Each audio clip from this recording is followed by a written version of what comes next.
Okay. If you have any questions to any of the speakers, we will open a discussion session. So you will be addressing the questions in that session. It is said that every crisis brings challenges and threats to the entrepreneurs and their organization, no matter if initiated by human behavior, natural disaster, or economic mechanisms.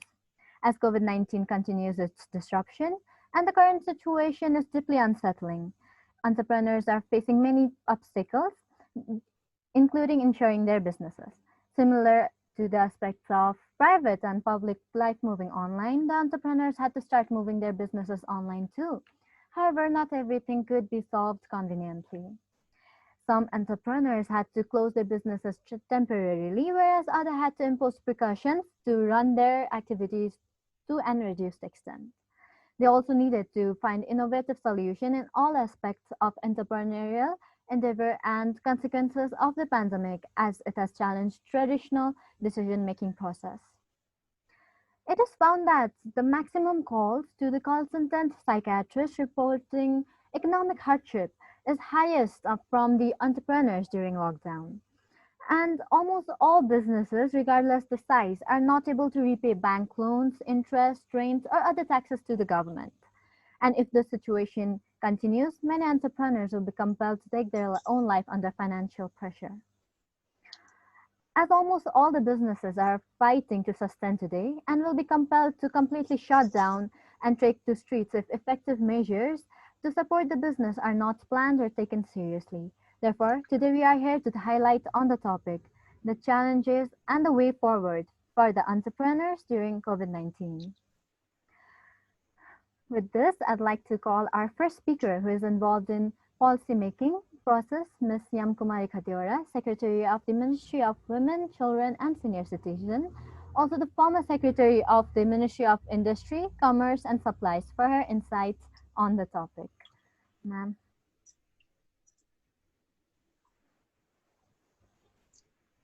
Ma'am, you have to unmute yourselves. Yes, okay. So, yeah, it's listening? Yeah. Okay. Namaste and good afternoon, everybody. Chief guest of this program. First of all, I would like to express my sincere thanks and congratulate BPW Nepal for organizing this program. Very important and in urgent issues, and also providing me this opportunity to share some initiative that government has undertaken to respond to this COVID-19. In addition to the loss of millions of lives all over the world, COVID has impacted in multi-sectoral areas of human beings like economic, social, and psychosocial aspects. For the country with a small and growing economy like Nepal will have to face more challenges to revitalize this situation. It has affected production, productivity, employment, remittance, tourism, investment, and trade sectors. Several businesses have been closed due to the pandemic. Even after the lockdown ends, resuming the business and establishment of new business will be challenges. One of the studies has showed that the world is predicted to lose trillions of dollars due to COVID.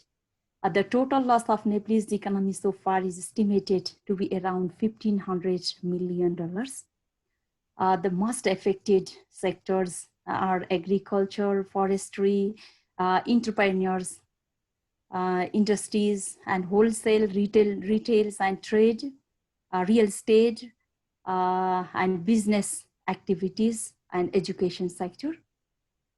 To revive such business and enterprises, especially, the government has declared several relief packages through its policies, program, budget, and especially the monetary policy that has been just declared 1 week ago. Let me highlight some of the incentive package that government have been provided to rescue and revive the economy from COVID impacts. The annual budget of fiscal year 2021 has provided a fund of worth of 50 billion through which badly affected sectors like tourism and micro, small, and medium enterprises get loans at 5% interest rate for reviving the enterprises and paying staff salary. Recently, the Central Bank has declared a rescue package through its annual monetary policy to mitigate the economic effects of COVID-19 for the relief and revival of the various sectors. Policy has largely focused on 3R, especially in loan, reduce, refinancing, and restructuring the loans. Extension of the loan repayment deadline, extension of grace period for infrastructure projects, refinancing facilities, and targeted lending in the productive sector at the cheaper rate are the key provisions of the monetary policy of this year, of this current fiscal year. It has extended the deadline for paying loan installment by 6 months, 9 months, and 1 year, depending on the degree of impact of the particular sector. It has also provisioned the mandatory lending to agriculture, micro, small, and medium enterprises, and hydropower. Commercial banks need to lend at least 15% to the agriculture sector by mid-July 2023, 15% to micro, small, and medium enterprises, and 10% to the hydropower sector of the total loans by mid-July 2024. Export-oriented and SIC industries, as well as other designated sectors, will get special refinancing facilities at the rate of 1% interest, while micro, cottage, and small industries will get this facility at 2% of interest rate. At the same time, the business severely hit by COVID-19 will be provided refinancing funds up to 5 times.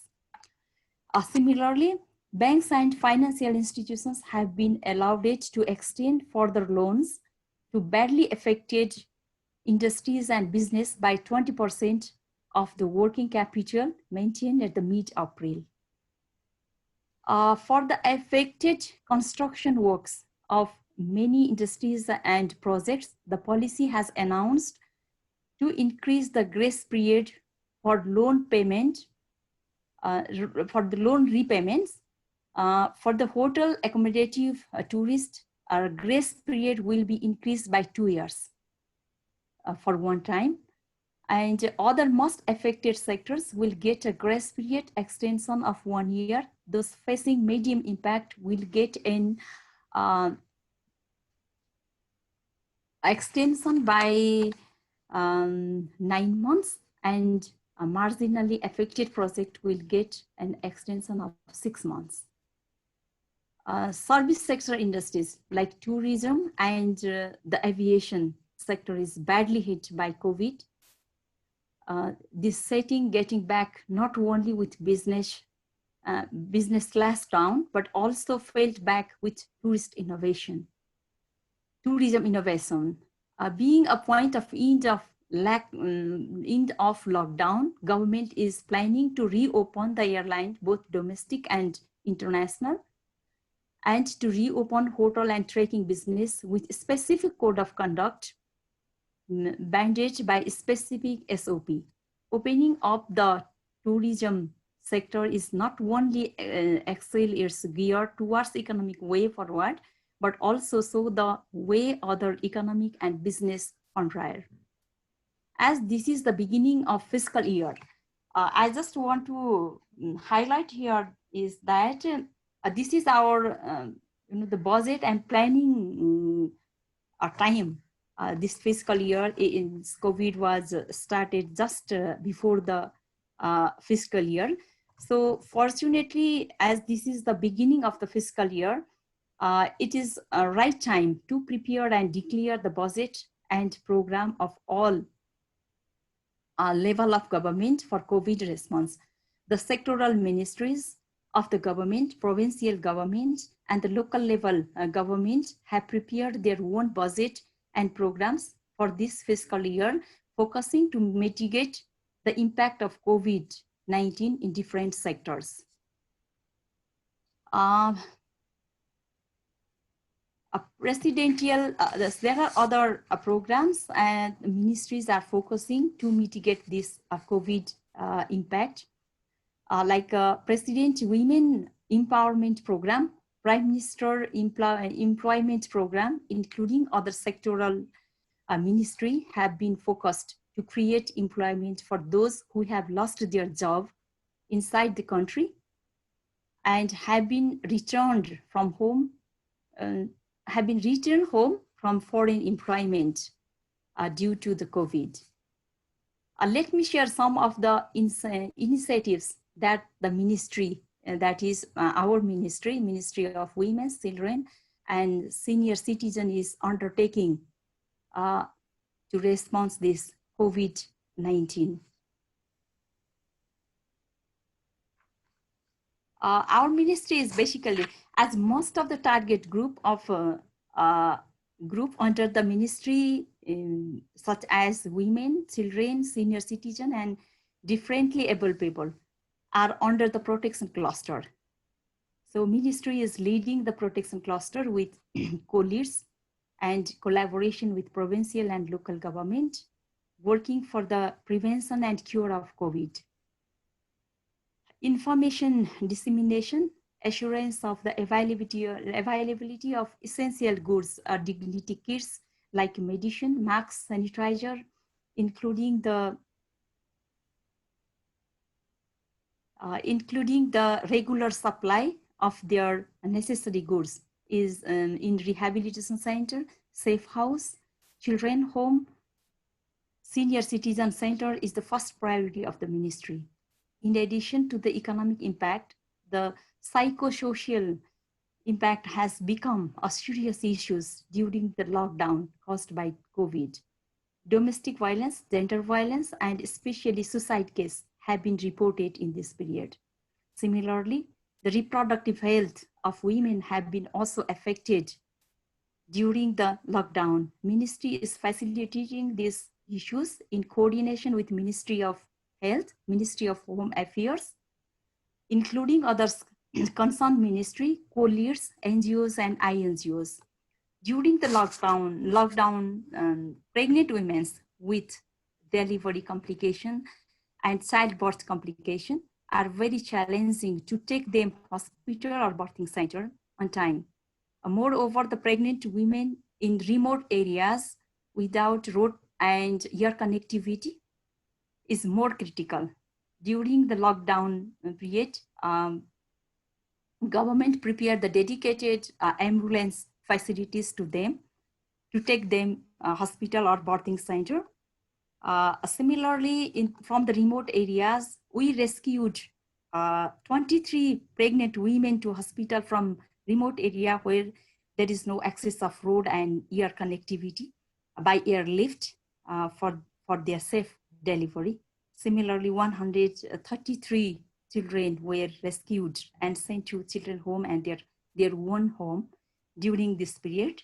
In collaboration with provincial and local government, co-leads and other organizations, NGOs and INGOs, psychosocial counseling service is being provided up to the community level, rehabilitation center, isolation centers, and quarantine. We are providing the helpline service also, even in the local level. Now, let me highlight some of the economic activities that we are undertaking. We are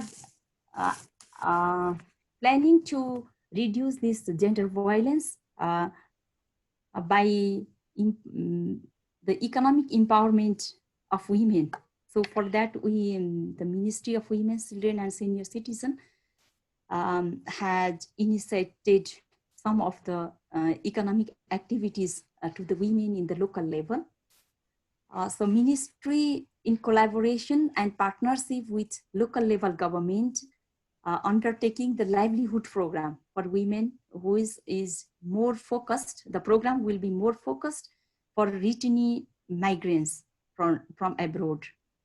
If we talk about the women's entrepreneurs in Nepal, most of them are involved in SME sectors. And they are facing several problems like access to information, access to finance, access to market, lack of advanced technology, access to information technology, quality control, so on. Realizing this fact, government has decided to establish the Women Entrepreneurship Facilitation Center in each local level as a dedicated service center to women entrepreneurs. This year, the program will be started as a pilot program from some municipality and local levels. And from the next year, we are planning to go to all local level. Similarly, for the marketization, so, the access to market is also one of the problem for the women entrepreneurs. So to facilitate this market networking of the women's entrepreneurs product, a dedicated exhibition center for women entrepreneurs is being constructed in the current fiscal year. And similarly, is this type of sales outlet, we said it Koseli House and basically sales outlet we are planning to establish in each local level. And at the same time, women's entrepreneurs will be supported for the trade fair and exhibition to promote their product. So government has declared really a good package, but there is some challenges in implementing factor. That means since Nepal is recently shifting from the federal from the unitary system to federal system, we need to coordinate with provincial and local government. So last but not least, it is said that the well planned is half done, but it is not true all time, especially in the case of COVID recovery time, I think. So government plan and policy has remained challenged always with its proper implementation and effective coordination. Case like Nepal, shifting its governance towards federal structure, the plans and policies have to be properly coordinated at federal, provincial, and local government. At the same time, cooperation of private sectors and relevant stakeholders is equally important to realize this initiation or incentives into realities. I believe that by our joint efforts towards its implementation, the relief and rescue package of government will able to revive the economy, and all sectors will take the same way of journey in better way for normal situations after COVID-19. So let me stop here now. If you have any queries, I'll get you back again. Thank you. Thank you so much for the insights, ma'am. Without further delay, I'd like to request the founder CEO of Belmont VC Incorporated and TCFWA Incorporated, Ms. Carol Hanlon, to enlighten us on the topic. Okay, well, first off, I'd like to thank BPW Nepal and all the wonderful members that you have there. They're very proactive.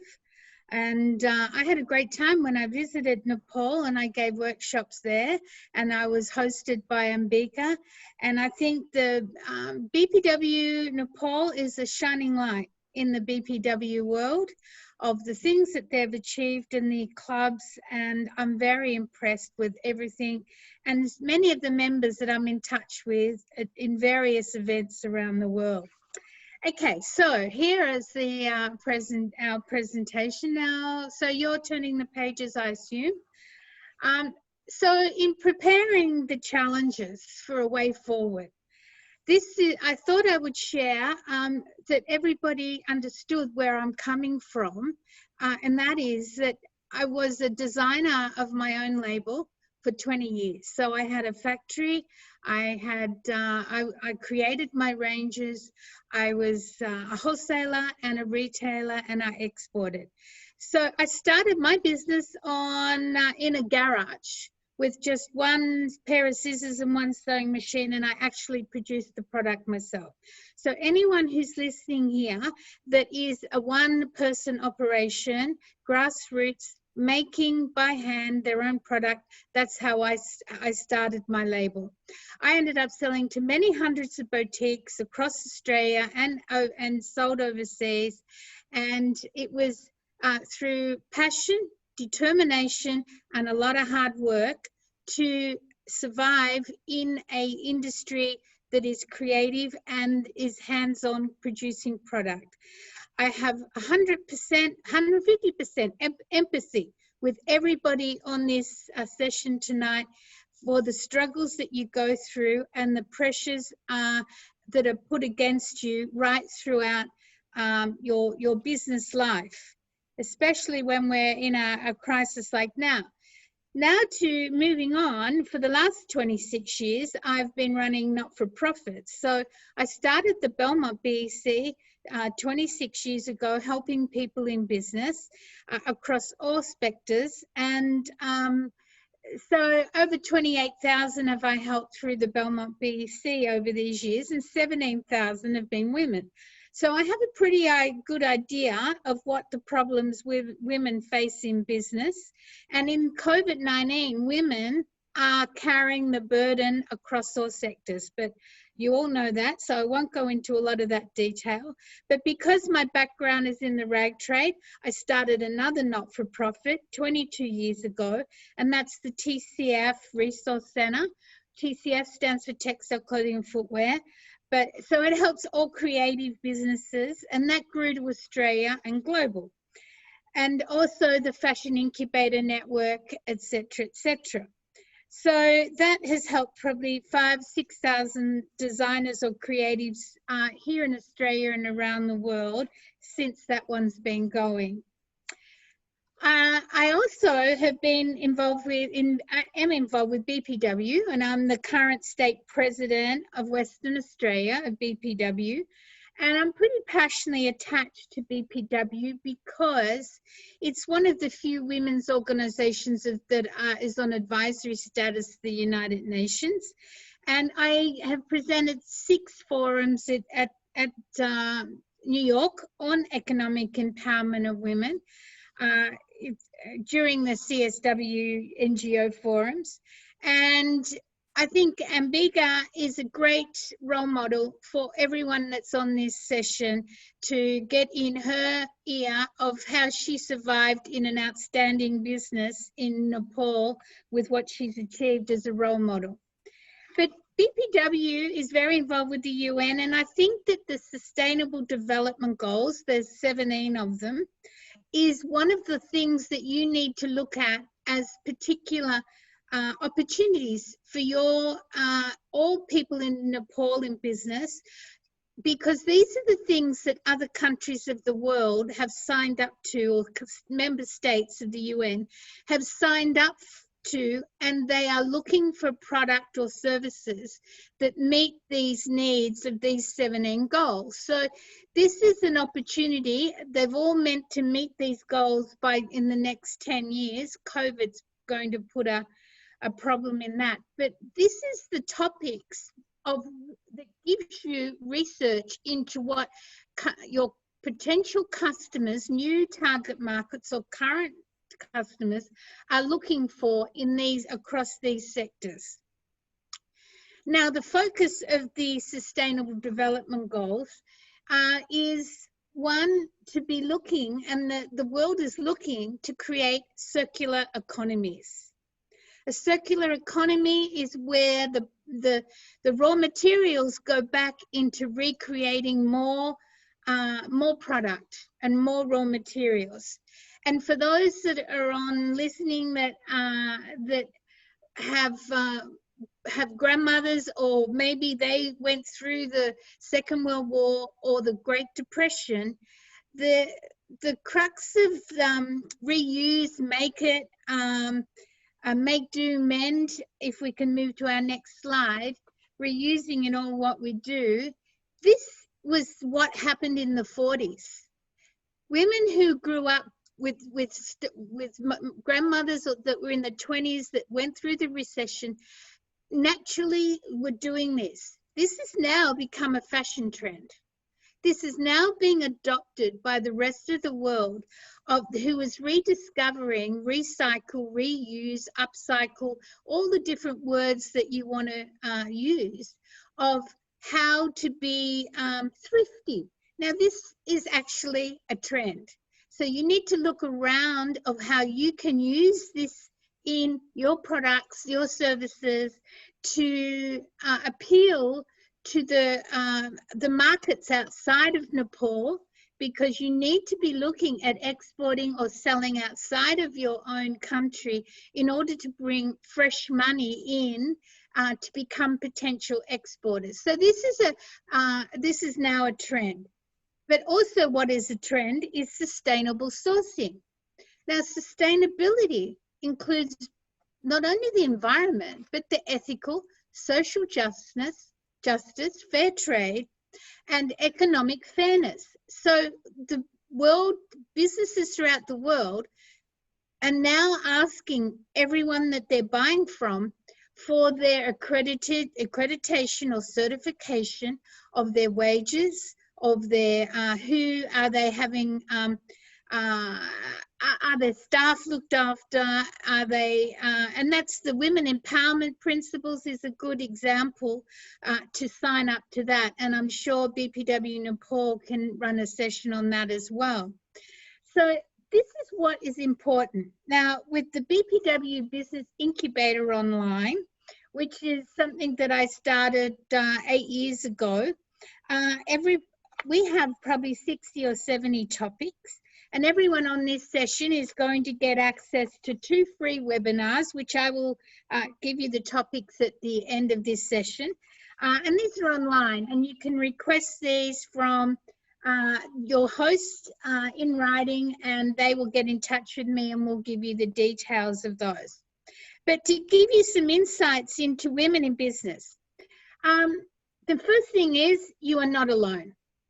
You need to reach out, because women running businesses become isolated.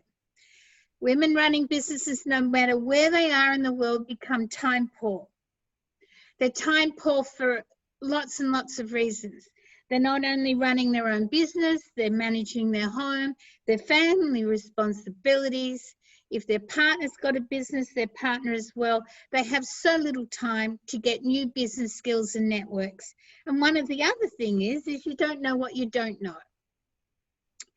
Now, through the world, research, I was on the World Bank Incubator Committee for some time. There was research done. Women throughout the world, what's holding them back very much is confidence and self-esteem. To take that extra step, whether to take their business out of home, whether to take their business to find new markets. So think about everyone surrounding you, of how you can reach out and give confidence to the woman that you're running a business that you know. Businesses, women running businesses evolve from the bottom up, and they start it for all sorts of reasons. And because of that, they lack resources. And I congratulate the Ministry of Women outlining that starting the Women Entrepreneur Centre. I think that is just the most magic thing to hear. I wish every country of the world did that and started that. And the fact there's access to micro loans also. Mentoring is very important, but mentoring from a professional or an advisory person is important. And don't become isolated. To give you some tips of the COVID-19 issue, this is the new era. This is the new normal. So get ready. and be in this for the long haul. This is not going to be an overnight fix. But the thing to take away is that when recessions and disasters and crisis hits, new opportunities appear. And some of the best businesses in the world started from entrepreneurs identifying a need, because new needs arise, and especially at this particular time. So you need to think outside the square and look for new gaps in the market. And if finding those, if thinking outside the square is a bit tough when you're going under extreme pressure, surround yourself with other creative, innovative people and have a think tank, because you need to turn the light globe on in your mind of how you can make stuff happen. So, surviving in a roller coaster era for the next 1 to 2 years. And why do I say 1 to 2 years? Because until there is a vaccine and until it's working and rolled out, COVID-19 is being proven to come up to a second wave in many countries of the world, and it will no doubt be a third wave as well. So this is the way this particular pandemic is heading. So from a business point of view, you need to be prepared for the long haul. You need to develop your support base now of everybody around you to kick in what you need when these issues happen. You need to develop your business skills and confidence. You need to stay agile. You need to be nimble. You need to be quick. And you need to respond to the opportunities when you find them, or other people send you opportunities. I sort of see myself as a community connector. I connect opportunities to people all the time. And for those that are not getting my newsletters, please list your details with BPW Nepal and they will send them through. Whether you're in the creative sector or the general business sector or just a woman in business, I produce 3 global newsletters, and you can have them for free, whichever one you want. So the customer service is a key. You need to retain your current customers and also your new ones. So we're getting back to the basics. You have to have an online footprint. If you haven't got a shop, if you haven't got a web, you need to develop social media. And if you do not have the resources to do it, you need to collectively band together and do this as a group with a social media night of how to do this with who knows it, teaches everybody else, because that you need to bring the world to you. And now the opportunities for being online as a small micro business are massive, because the whole world is looking online for product and services. Getting back to the basics, and that means the basics in business, cash is king. You need to look after every dollar you have, because it's going to get tougher to get more dollars in the door. So cash is king. And you also need to be alert of scams and hackers, because the tougher it gets, the more sophisticated people are going to be to try and get your dollar off you into their pocket. So whether it's online scams, whether it's email scams, whether it's coming in the door of your business scam, you need to wise up and be streetwise, because this is where crooks don't use guns anymore to come in and rob you. They use it online. So once again, cyber security is another topic BPW Nepal can or the government department can provide expertise.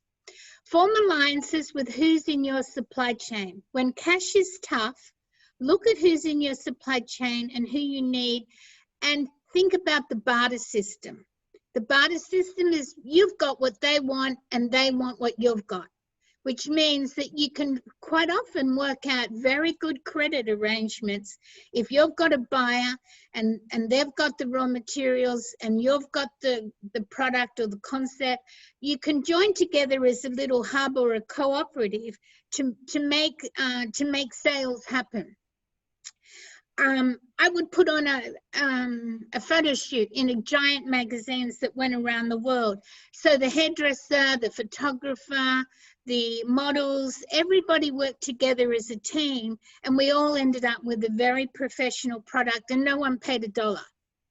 So that's the barter system, is the way to make stuff happen professionally when your cash is very low.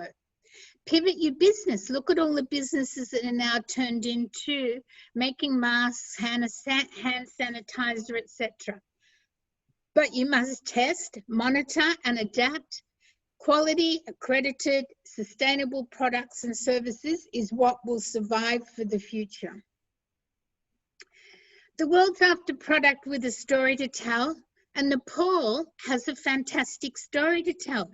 So many hidden stories and so many great stories that the majority of the world have not actually experienced. And the whole world is now online looking for these experiences and stories. So authentic, accredited, and product that can make a social difference. Social justice is now rising through the world as a new wave. You have the ability to capture that by coming up with new products and services and to share your story. Trade shows are now virtually online, so you can place your product or source product for the things that you used to have to travel to.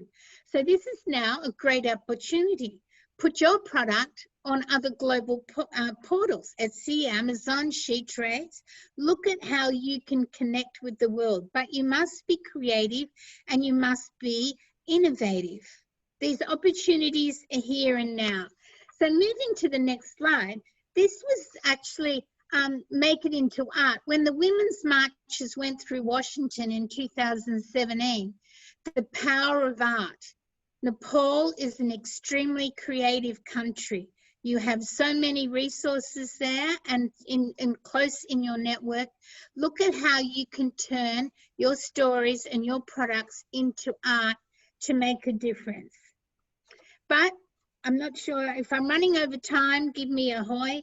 But the next slide is the need to plan. So to give you some basics, the need to plan is so important. The who, what, why, when, and where. You've got to answer those basic questions to survive this roller coaster of business.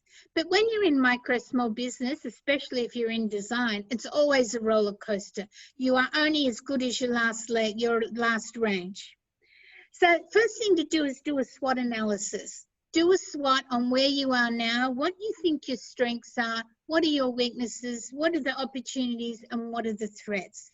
And if you're not good at doing this yourself, do it with somebody else who's going to be very objective to you. Not your best girlfriend, not your mother or your sister, because they're only going to tell you what you want to hear. Okay? You have to be critical. This is your time to be a critical thinking. Next is you need to think about, are you currently working on your business or in it? The strategic part of your business planning and surviving this pandemic and the future is working on it. You've got to look at the strategic aspects of this, of the things that are listed there, especially the financial management, because you need to survive in business to get through it. Cash is king, and how are you going to manage that? So most people, especially women, are working in their business, and that means that they're doing the jobs in their own business.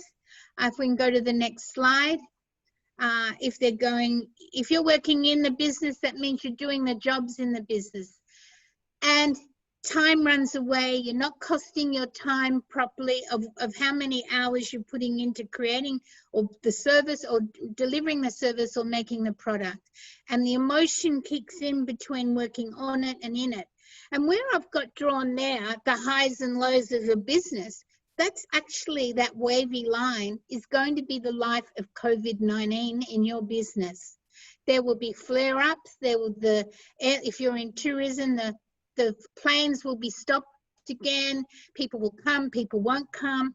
It's the highs and lows you need to deal with. So you need to diversify and see what you can do to create other profit opportunities. So the next slide is to talk about developing a very quick business goals and objectives, and that is income. It could be, what's the basic income you need to survive, to have food on the table and keep your business rolling and a roof over your head? What's the hours that you need to work, and what's the lifestyle that you want to end up with? And that's where you can create your vision. And we don't necessarily have time to do that now, but I'm sure that I can, what I have is, on one side is the dollars, the other side's the years. You can plot that by a chart. And once you get your vision, which is down the bottom, you can then work back to where you are today to put that plan together.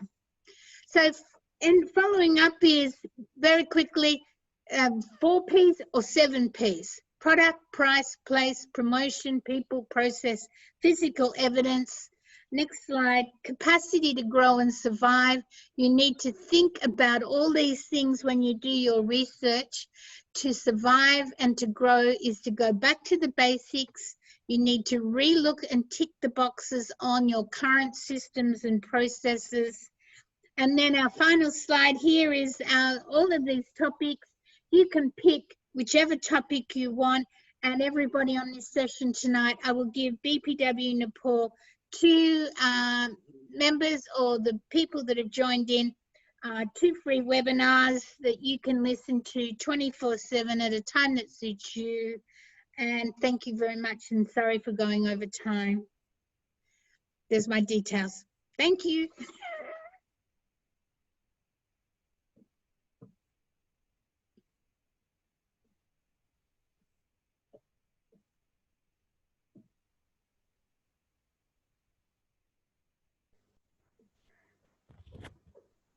Thank you so much for that wonderful presentation.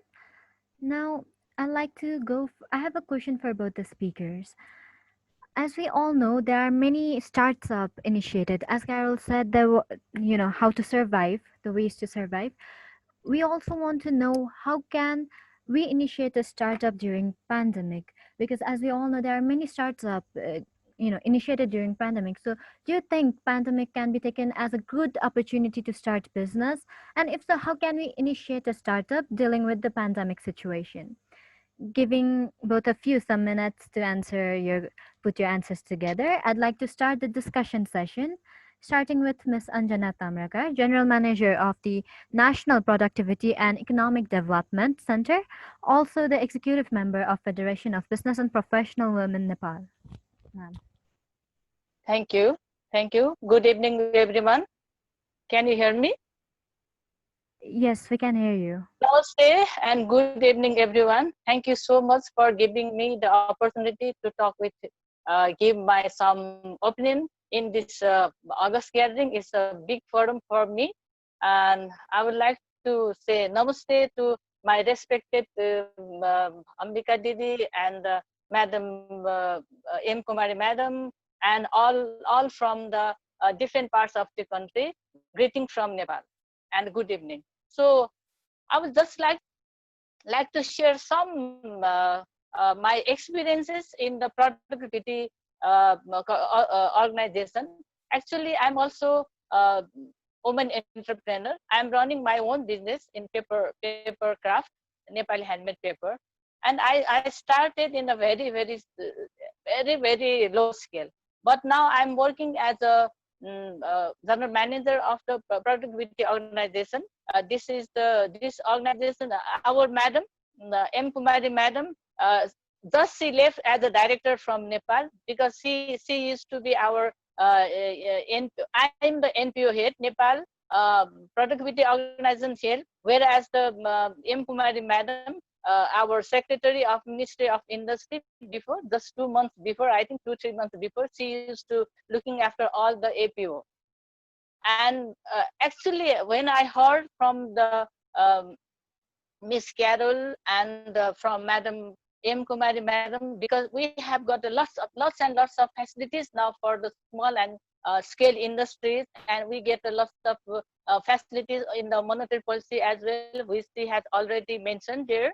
And for me, being a working in a productivity organization, I think we should know about the productivity.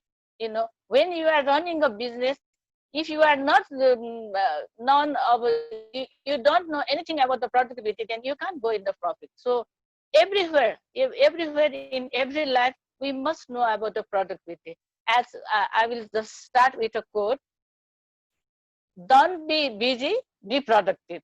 Yeah, we are always busy, but we don't know whether we are productive or not. But in our productivity lessons or in the principle, they say, don't be busy, be productive. And to become a productive, you can't be productive when you are not happy. This is the situation now. We all are not happy. This is the COVID make us very, very sad and not happy. But when you are starting now the new era, as we are economic activities we are starting now, because it's been 4-5 months we are doing nothing, and we are very sad, and some of them are doing suicides, and all of them are very, very very sad actually. So I think it's better if you have some training on the productivity as well. If you do your business, and if you know about the productivity, if you go together productivity and business, you will get a profit. Without profit, business is nothing, which I think. So productivity is not come with you alone, but you have to be very, very, this is very complicated, and you should plan for the productivity. You should work hard for the productivity. Like productivity is never an accident. It never comes like an accident. It always the result of commitment to excellency, intelligent planning, and focus effort. If you have to be productive, you should focus on the effort. This is not an accident. When we talk about productivity, we said productivity, but we didn't know what is productivity, how to get the productivity. So like in the productivity, we said productivity is not an accident, and it is a means, it is a measure in the context of a company. It provides a useful indication of how effectively you run your company, convert your raw material, your machines, and group of employees. As Miss Carol said, money is the king. Without the productivity, king will not come with us. King will lose. We will lose the king, because when we have a lots of raw materials, we have lots of the efforts, we have lots of employees. If you can't make the productivity, the product profit, then you can make a king. You will be the servant. So I think we must think about the productivity. But it's a long the class. But I will just say, how can we can calculate productivity? Just very simple. Units of output divided by units of input. But it has got a formula also. So we should be very, very, very careful about the productivity, because we are getting the loans from the government. We are having a new training from the government. New people are coming. Actually, our brothers and sisters are coming from the outside. They are earning a lots of remittance, but now they have to work very hard, and they must, even they get some loans. If they didn't know about the productivity, they may get lost. So in my opinion, we should go as madam say, we are going to give some skill training, and so many access to the market, quality control is all. Our organization can provide this type of training. So it will be very grateful for us if the group of people who are coming back from the different countries, foreign countries, and who wants to start a new business also, because within that 4 months, 6 months, in our community also, people are wants to do something. Oh, okay, we are doing nothing, and we want to do something. We want to do some great new job, or some group activities, group skill work. But I think they must know about the productivity. Without productivity, there is no sustainability. And for actually only women running business, they need a lot of productivity ideas. So for the new business skills, and for marketing, and for all the packages which they are now, government is also introducing the new packages. But I would like to request Madam Yam Kumari Madam, the Secretary of Ministry of Women and Welfare. So you must include the productivity chapter 1 as well. So I think it will make you lots of progress, or it will support to have the economic growth. So I will just like to say, why productivity? Everybody said we need the marketing, we need accounting, we need security. How can we manage everything? So raw materials, machines, and groups of employee into useful goods or service is the productivity. So I think if you do the if you implement productivity in your business, definitely you will get some the benefits like higher profitability. When your factory or your or your business is profitable, then you will get feedback. And when you get the higher profitability, then your employees will be welfare. You can give them the lots of facilities. If you are not in profit, how can you give you the lots of facilities to your employees? So I think this is also one of the benefit of the higher productivity in your business. So when you get the when you know about the productivity, when you know about the production, how to minimize the cost of production and how to get the profit, then you will get the high returns of shareholders, better relationship with your uh, employees and the customers. And if you are very profit term, then you can satisfy your customer. Something like this, your corporate image will be better. And then less employees turnover will be absentees. If you are giving a lot of facilities to your factory or to your business, then the absentees will be very low rate. In the same way as Madam Hanlon said, it's a financial management. Without productivity, if you do financial management, if you are losing a lot of raw materials, you are losing your time, your workers are losing their time, they are not working, then you can't get the economic growth as well. So in the same way, we can manage the sustainable then supply chain also we can do from the product, if you have got the ideas on the productivity. So as you say, cash is king. I am very impressed about that word, cash is king. Really is a king, but if you can manage, if you can't manage, we will be the servant of the industry. So I think this is my small presentation. And not only that, productivity is very important. People to achieve more with less. I said people to achieve more with less, so you can go to the the profit level. And in the same way, if do I have time, because I just want to share my 5 years also. Why? Because now we are working the new place, because after 5 months we are our factories and our business and everything is in a mix. So if you start with a 5 years, which is developed in the Japanese workplace management, do you have time to share this workplace management as well? 5 years? Yes, ma'am, you can, but can Share it? we let's make it short? Okay. Actually this is the long 2-3 hours class. Just I want to say, just I want to share with you. If we started with this 5 years, we will be very happy, and we can manage our factory in a very manageable way, because this five years is meaning the workplace management. Like in Japan, they said Seri, Seri, no, Siri means song. What you have, because now we are in a very mess. What you have missed, you have to sort in the Siri. In Japanese, they say Siri. In English, we will say sorting the things. In the number 2, Tito is set in order. What you don't need. So you put everything in order. And yes, 3, 5, I'm talking about the 5 years. And yes, 3 is Shisho. It's in Japanese. In English, it's sign. You make clean.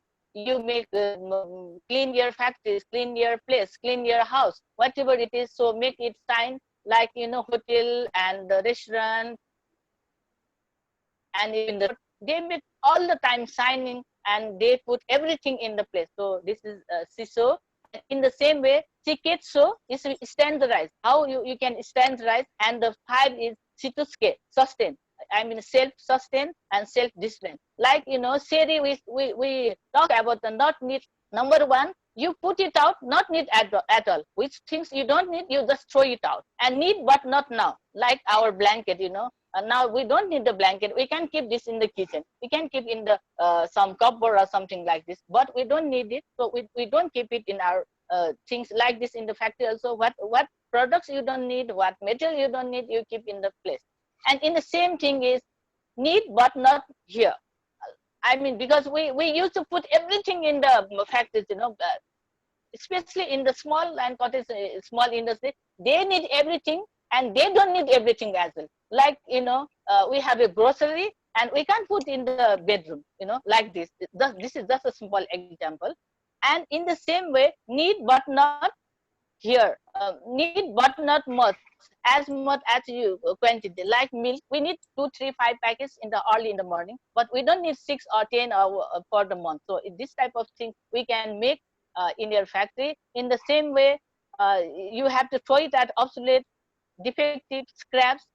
So many things you are not using. You have to make it settle, and this is called, Japanese people call this sorting, and this is city. So I think I don't want to give a long class here.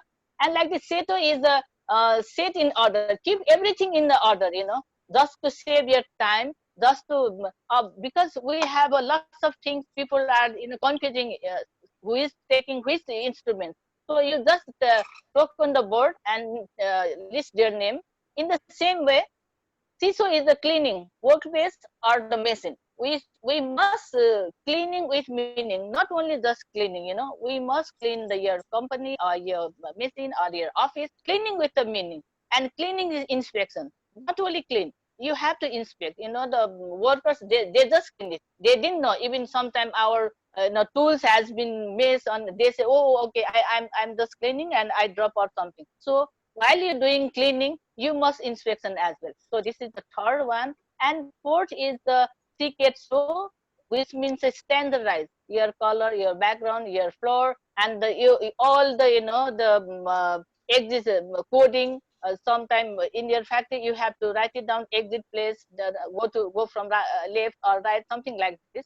This is called CKSO. I mean the standardized. Then last but not the least is the sustain. C2SK, sustain, self-discipline. Once you discipline, then only your worker will be disciplined. So I think from 1 to 4, you have to be disciplined, not only for one day. You have to be checked all the 1 to 4, like the CISO, C2, and all, the C2SK, you have to check every time. So then so bring it into the habit, not as a routine, activities. So you can sustain your discipline, self-discipline, and you can motivate and self-motivate. So I think motivation is what you get. You start habits in what you going. So that's a small one. And why we need 5 years? This is what I just want to explain. Why we need? We are doing every time, but why we need? Just to prevent the accident. It will also save your money. And same way, proper location, right things in the right place. So it will also save time. So if something is right location, right place in the right thing in the right place, it will also save time in the factories or in the business. And in the same time, it will reduce the time and better utilization of tools and manpower. If you are keep everything in the place, right place, you can utilize your tools and manpower, and it will definitely cost reduction, and it will definitely bring your profit. So this is a small presentation from me. I think I would like to say, this time in Nepal, we have more challenges, lots of challenges, because, $100 million are coming for the revive of the relief packages are coming. So I would like to say, if this packages included this productivity session as a productivity, the information to the women entrepreneur or entrepreneurs who are working, who wants to open their business, it would be better. Okay, thank you so much. If there is any mistakes, sorry for that. This is from my organization, which we are giving a lots of training to the from Nepal. You know, every year we send 60 or 70 persons, business person or from the government to the different countries, from the APO Japan. Our main office is in the APO, Asian Productivity Organization in Japan, and we are conducting a lots of different training programs like the entrepreneurship development, 4.0, cloud counting, and something, you know, the marketing, everything, whatever we need, you know, for hotel management, everything. We are running this program, and we are doing the from the video conference as well. So we do a lot of things on the productivity sector. So this is what. So thank you so much. Thank you, Thank ma'am. you. Thanks a lot. Namaste. Thank you. This So is a small moving on to presentation. Okay, so moving on to our so speakers. now to answer the question of is this a good time to start a small business, going back to my start of my presentation, look for the opportunities. When there's a crisis, when there is a recession, because the world is in recession, there will be opportunities. So what you need to look at, what are people looking at?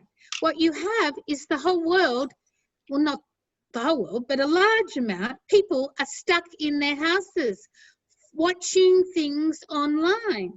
So look at what your skills are. Oh, just sitting here, I've written down a few ideas. How can you create a business with not much money to sell to the world?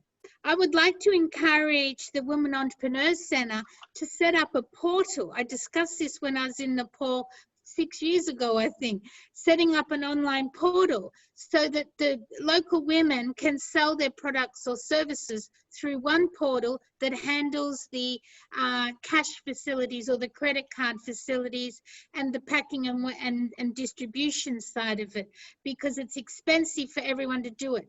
But just selling your services on Zoom is free. You're all on Zoom, it is free to join. YouTube is free. Look at how you can set up a small business and perhaps offer homeschooling classes. Most women are really stressed out with providing homeschooling as well. Look at perhaps cooking classes. A lot of women throughout the world would really like to learn Nepalese cooking, and you could give cooking classes online, and that's free. Look at the recipes you could create and sell, and then teach them how to do that recipe, or do a small recipe book. Look at meditation. The world knows that you have a wonderful spiritual country. Look at meditation classes that you could run online at very little cost. The world is after craft. I told you the world is after product with a story to tell that makes a social difference.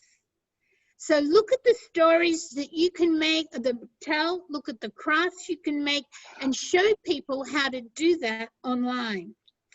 Look at conversation. Many people especially European countries that come to Nepal would jump at the chance to learn the language one-on-one online.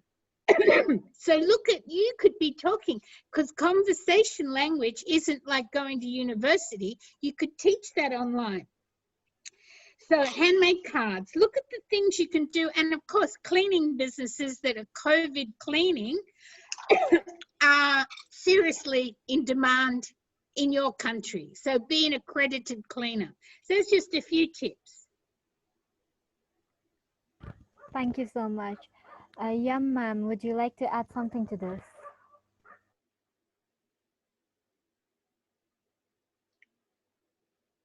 You'll have to unmute yourself. Thank you. Thank you so much. I am also agreed with Carol Hanlon. I don't want to repeat the same areas that how can we use this startup fund. One thing I would like to share here is, first of all, you need to take some training, and there should be complete package of entrepreneurship. In my opinion, when I was working in Ministry of Industry, there are lots of women. They just have training and skill training, but they don't have job. So we need to connect their entrepreneurship skill to startup and also the technology. So there should be complete package of entrepreneurship, especially for the micro, small, and the cottage industries field. And if we talk about this startup fund, startup fund, there are government organization. There are many organizations. They initiate this type of fund, like Ministry of Industry, Finance, even the planning commissions, youth commission, central bank. Even the government is thinking now, how can we integrate this fund, and how can we make it maximum use of use for the target group. So if we can connect this startup with your skill and technology, then it works. So nowadays the government is, especially for the micro and small cottage industries, they are very small in scale. The production is very low, and they are very weak in this quality, branding, testing, labeling, packaging, certification, accreditation, and they are very much scattered. So we need to cluster them. So for this, government has initiated the industrial village concept. So if we bring together all the small and micro industries, it's very easy to provide the service even to the government and for the entrepreneurs too. So next we have to connect this industrial village and product specific zone to the industrial state and special economic zone. So we are very weak in this, the supply chain. So Carol already, mentioned about it. Actually, the presentation. Thank you very much for her, the presentation and her sharing her experiences and exploring the way forward. Actually, she mentioned the complete package of entrepreneurship, from entrepreneurship, the training to financial access to technology. So as you mentioned, yes, this is the right time to use this startup fund, and government also should integrate this all scattered fund. And especially now we have a federal system, because we have some institutional difficulties. We need to coordinate with the local level government. Without that, it is very difficult, because this funding things, especially it has been established in the center level. So how can we go in the grassroots level? That is also very much complicated. And especially the women's entrepreneurship, the small business, they lack the information. They don't know this all about these government facilities and financial access. They don't know how to go. They don't know. So what are the facilities? They don't know. For that, we need some dedicated center for women to facilitate them. That's why this is the idea of the government to establish this, the facilitation center for the women, so that there is somebody dedicated. It is in enterprises development facilitator. So he will facilitate her or the complete package of entrepreneurs. I want to go to a little bit the Anjanaji's concern. Yes, productivity is very much the important. So realizing this fact, now the government is planning to merge some training centers. There are lots of training centers, and there is the overlapping of the resources and also the misuse of the resources. So recently, in this fiscal year, the policy of the government has declared that this industrial enterprises development institution, that is also a institution, the training institution, like IED, like NPDC of Anjana's organization. So this type of organization are going to be merged, and they will supposed to, the product industrial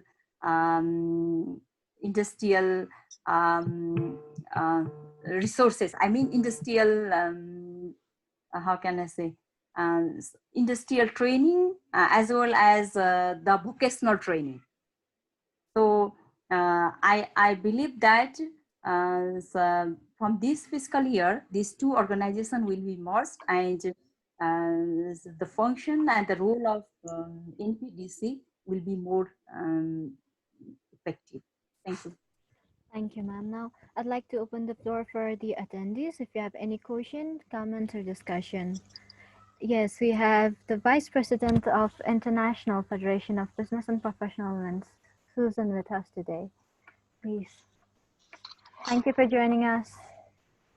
Thank you. Namaste, all my friends there in Kathmandu. I have some wonderful memories of my time there last year.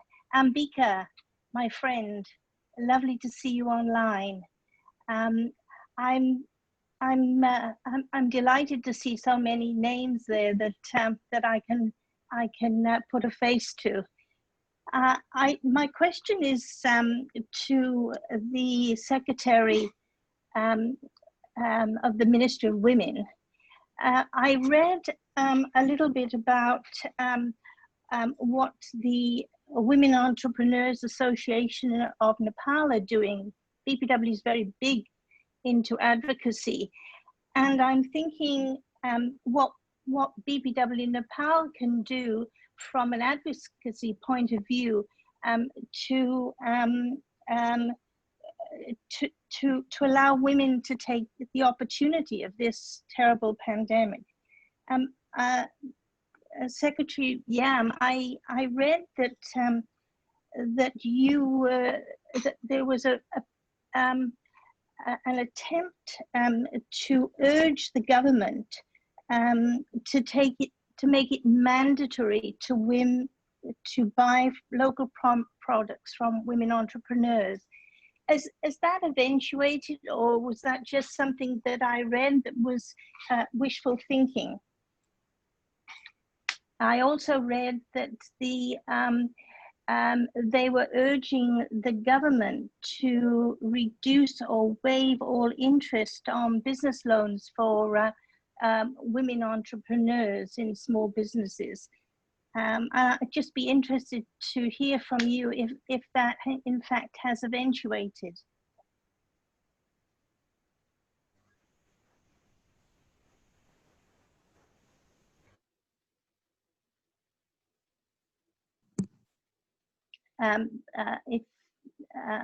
If Secretary Yam is not online, can I ask Ambika ma'am if she knows about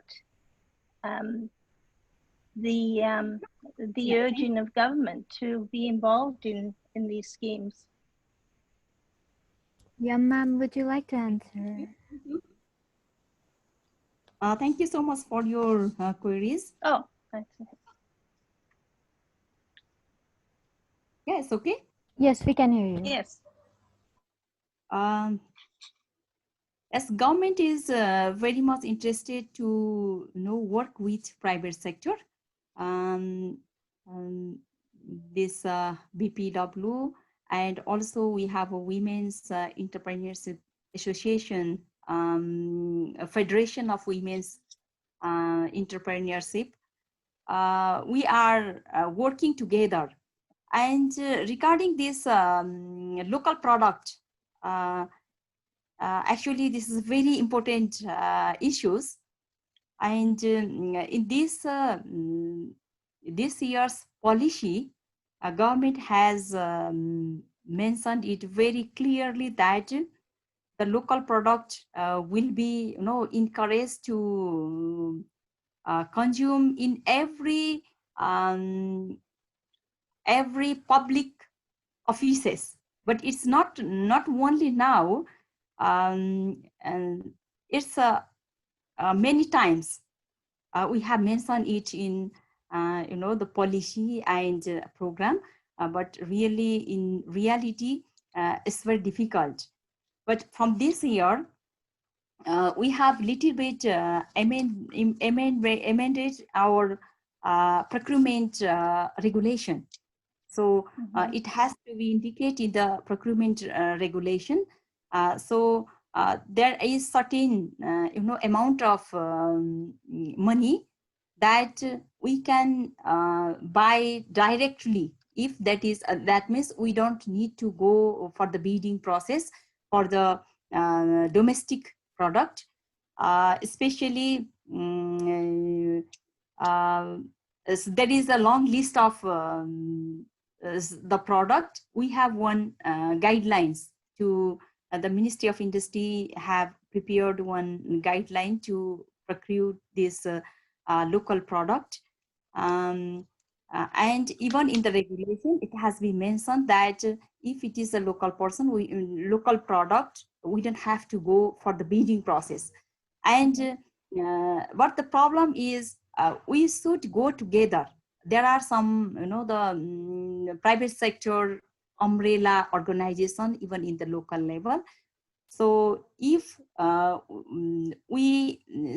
private sector's umbrella organization is responsible to provide the list of our product.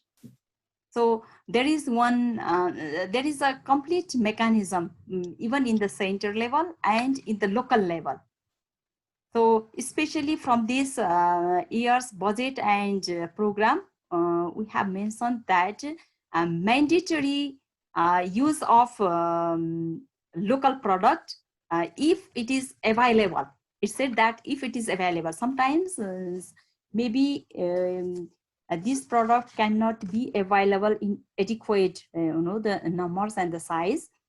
But we also believe that if market is there, the women's entrepreneurs are encouraged to product more and more. So the guideline is again going to be revived, because previously we had only this, the federal government. When we are in the local level, there are big market. If we can buy this, the local product only in the the public organization, local level, provincial level. There are lots of ministries in the provincial level, and so offices in the local level and the federal level. So our finance minister also has, the indicated, and Ministry of Industry has listed out these items that we can be self-sufficient on this product. It's like 24 items at least. So there's nothing at the moment legislated, is that correct? There's no procurement percentage legislated. Procurement regulation. Right. Yes. Okay. So it could be something that BPW Nepal could be working on now to urge the government. In fact, this is a wonderful opportunity that we're in at the moment to urge the government to mandate, not encourage, but mandate that they buy from women entrepreneurs locally. Yeah, so we can discuss about it a little bit more in the ministry, because Ministry of Women, Children and Senior Citizen, my ministry have also some program for this, the women's product promotion. So we can discuss, and we can prepare a concept paper, and we can go to the government. And with that, the legislation, with that regulation, we can go together with Ministry of Women and Children and BPW. I love the idea of the Women's Entrepreneur Center. Congratulations. Yes, thank you. Thank you. Actually, this is my idea. Well, I used to That's work why in, we need women in yeah. government, you know? Yeah. Well, I used to work in Ministry of Industry. Actually, for the women's entrepreneurs, that was the problem, because they don't know how to register, how to make their business plan, how to go for the financial access, and how to get their, the technology. Government has provided lots of facilities and the incentive, but they don't know. So they really need one dedicated center to facilitate them. So it is our, starting. So in this year, we are planning to go about 100 of local level. And then from next year, we will expand this program. And at the end, we are supposed to go all local level. That means 753. Wonderful. Thank you. Thank you. Okay. Now we have Bishaka. Do you have any question? Bishaka? Hello everyone, I am Vishakha and I'm a young member of PPW, and I'm also a business student, and I want to ask a question to Carol. Before this pandemic, I was considering to start my own online clothing store, but now I feel like it's not the right time or it's not a good idea, and I'm in second thought. So do you have any advice for me? Like, it would be really helpful. Well, depends what the business was that you wanted to start. I didn't quite hear if you said what it was, but there is never a good time. You need to start as soon as possible researching what you need to do and what you need to know. Because if you wait till, as I said, we're in for the long haul. There isn't going to be any ideal time between now and the next 1 or 2 years. Until there's a vaccine, everything will be like a wave. It will be going up and down throughout the world until there's a vaccine. In the meantime, look at what people need, not what you want to do. Unfortunately, a lot of women want to start a business what they like themselves. You need to look at what people want to pay you money for. Money that gives you profit, not your friends and family that want it at a discount or for free. Product or services that people that you don't know want to pay you money, and you've done your pricing and costing correctly, so there is profit. That is what's important. So you can start now researching everything you need to know. You can get it registered. You can get all the things that you need. Just because you're going through the process doesn't mean you have to launch it. You can be prepared and have all the business plan, have your marketing plan, have your product, have your pictures, have your everything. But you can look at something small that doesn't take a lot of cash flow to put your toe in the market, so to speak. Start very small to try and test what you've got. Is that what people want?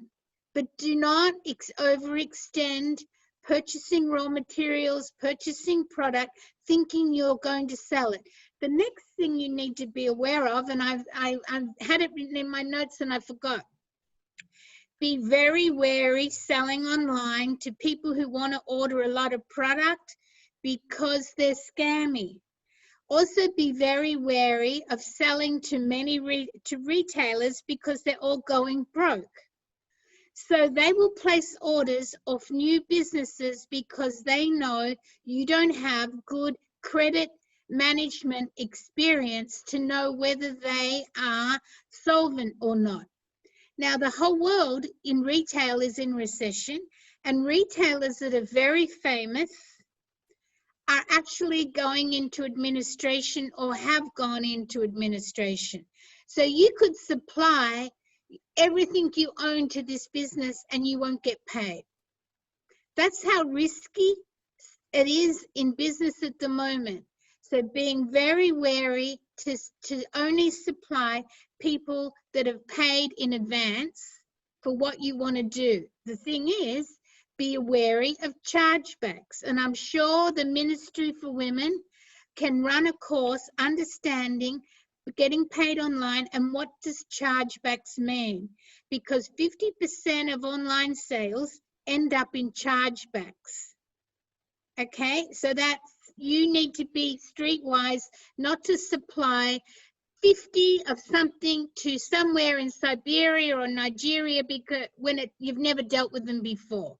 You need to be aware this is the way the world is, and you need to be streetwise. Thank you so much. It was really helpful. And now we have the president of our chapter. Yes, please unmute yourself, Ms. Ira and Memo.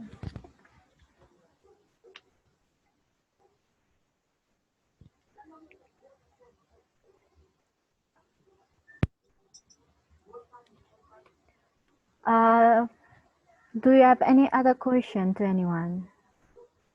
Hello, Abipsa. Can you hear me? Yes, yes. Yeah. Namaste to all. Good evening. Our Vice President, Madam Carol, Madam Helen, Amika Ma'am, Yam Kumari Ma'am. Thanks for coming here for the program. Actually, my questions is for Yam Kumari Ma'am. I'm entrepreneur. I run a tourism business. And you already mentioned that the tourism has been heavily affected by COVID-19. We haven't had any income at all for the 4 months now. We even have to take loan to fully refund to our customers. It's a very difficult situation. In many cases, we have staff members that need their salary to take care of their families. We are struggling to pay them their salary. We are looking for a way to create quick alternative sources of income for them. So, would the government assist the technically or financially to bring program that could help our staff's members? That's all. My questions for Yam Kumari ma'am.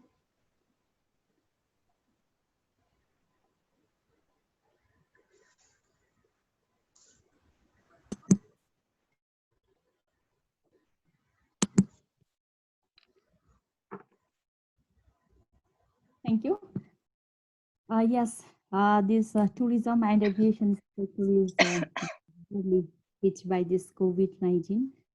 Government is realizing this fact, and we didn't have such quick, the package, but this fiscal year, that is in June, we have declared the budget and program of the fiscal year 2021. There is some package is for the small and medium size of entrepreneurs. It is for all, not only tourism sector. So they can get a loan at 5% of interest rate.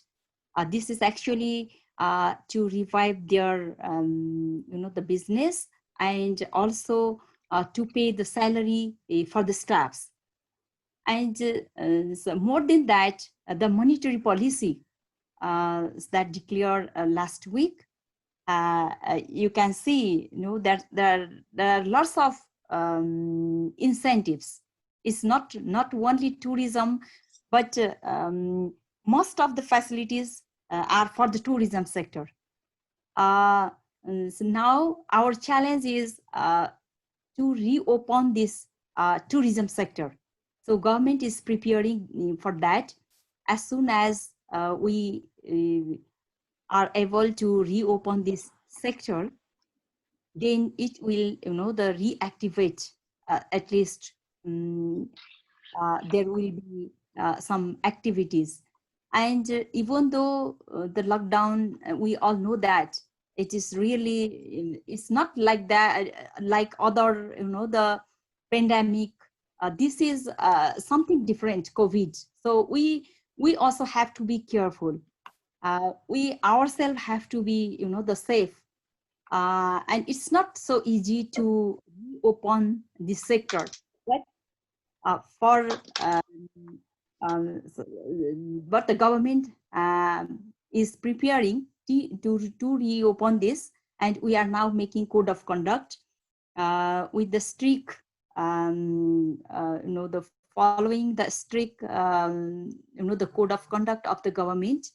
Very soon, we are going to reopen this sector. And we are working on that and making the guidelines or something like that. So I would like to request you to go through this monetary policy once to you, please, because you can see there are many incentives even in the tourism sectors, and government is very much, the aware about that. The tourism and the aviation sector is the most affected sector. And this is this sector not only slash down the business, this is, lock down everything actually. So we are planning to reopen. Our first priority is how to reopen this by, the applying all government health security code of conduct. So please, you just go through this monetary policy. You can see in Central Bank website. Thank you.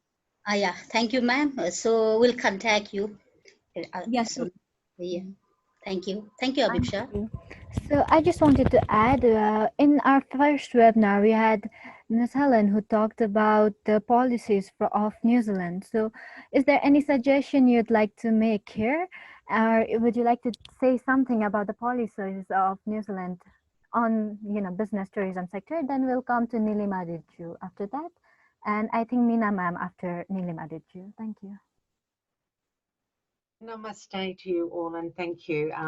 Thank you, Carol, and thank you to the Minister for Women for your wonderful presentations. It's been really lovely to hear and share some of the initiatives that are happening.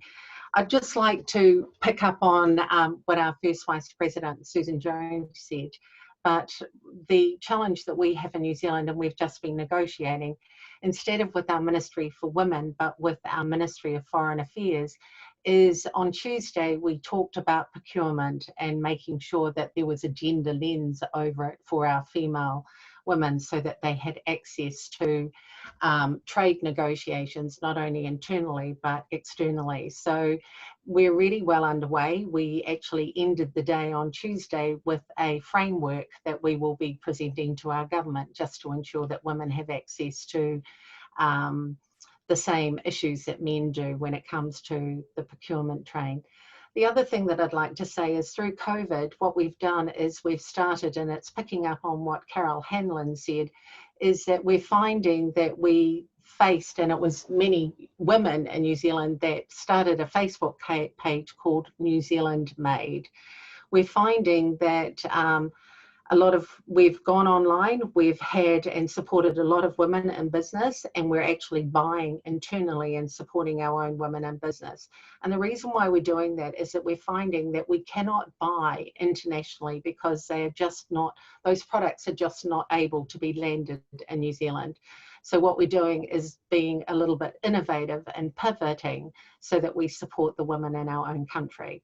We're doing that not only with New Zealand made products, but also we're now supporting, we've just come through a holiday, our tourism industry, where a lot of women are affected by that industry. So what we're doing is we're pushing all of our New Zealanders to actually go and rediscover their own country. All of these things, I think, are things that we could all do in our own country, knowing that a lot of our borders are closed. The other thing that we're doing is we set up through the Ministry for Women, and it might be something that you might like to take up in your own ministry, Minister, is we did a mentorship scheme where we actually had some funds, particularly for women. We got $2 million from the government for women to actually have access to look at how they could pivot their business, which is what Carol said.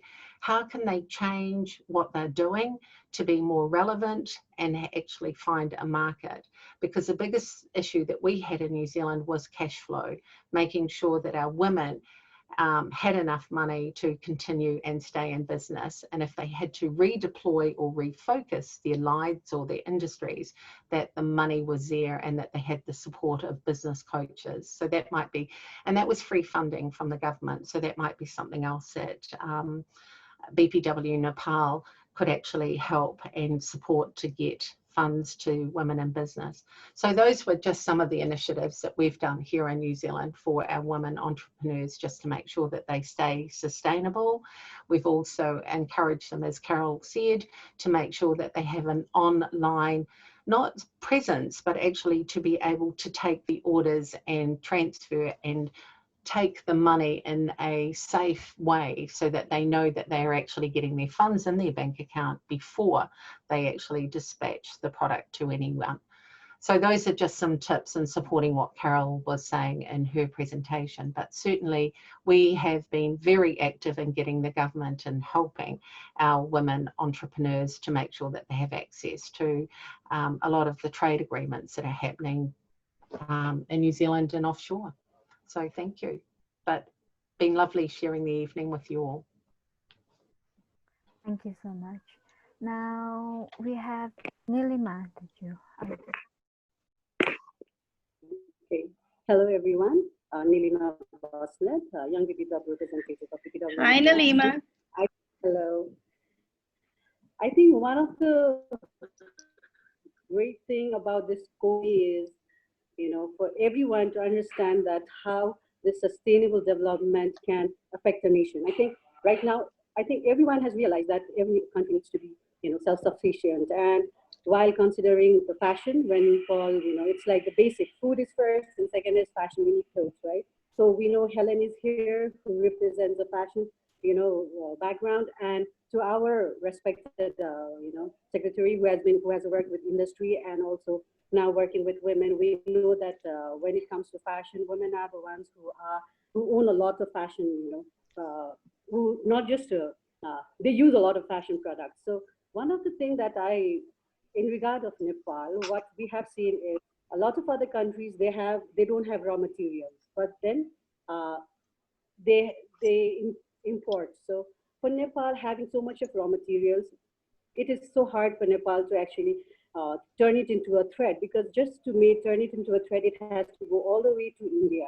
Then it comes back to Nepal, and the thread is turned into a cloth. So what has the industry, the Department of Industry has done in order to, start this industry in Nepal, so that our raw materials stays in Nepal and it becomes, less expensive as well. Because when we talk about fashion industry, it is the number 2 polluting industry, and also one of the first most priority thing that when it comes to business. So what has the government been doing it regarding, the construction of the huge, industry that can convert raw material into a thread right here in Nepal?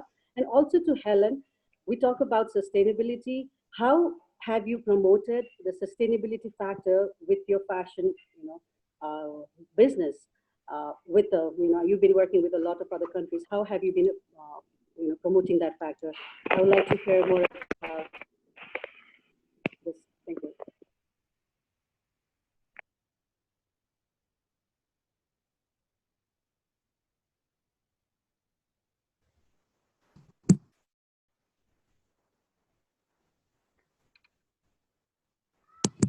So do we have you? Yes. Yes, thank you. Thank you for your question.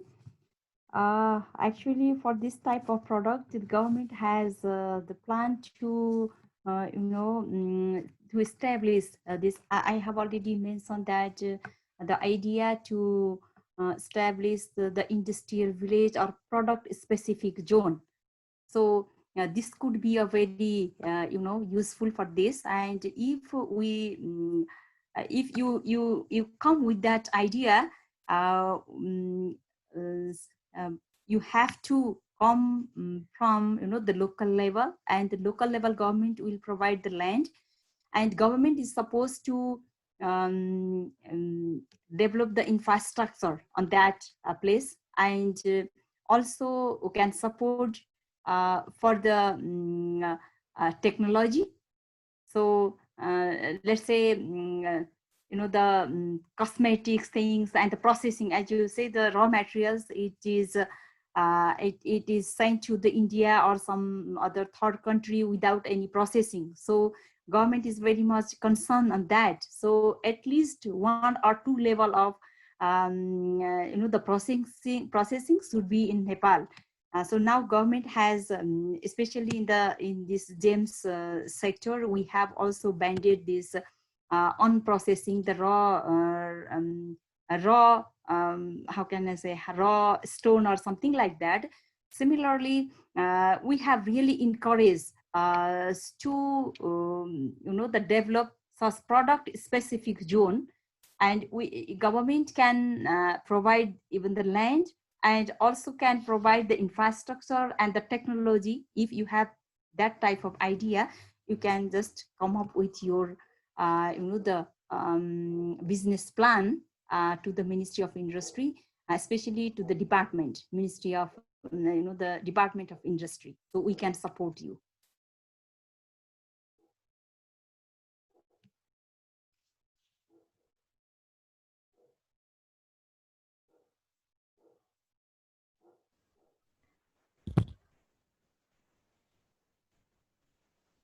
Now, okay. So, Helen, do you want to add to this?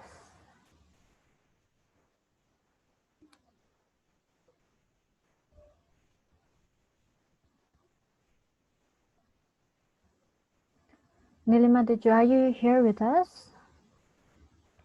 Yes.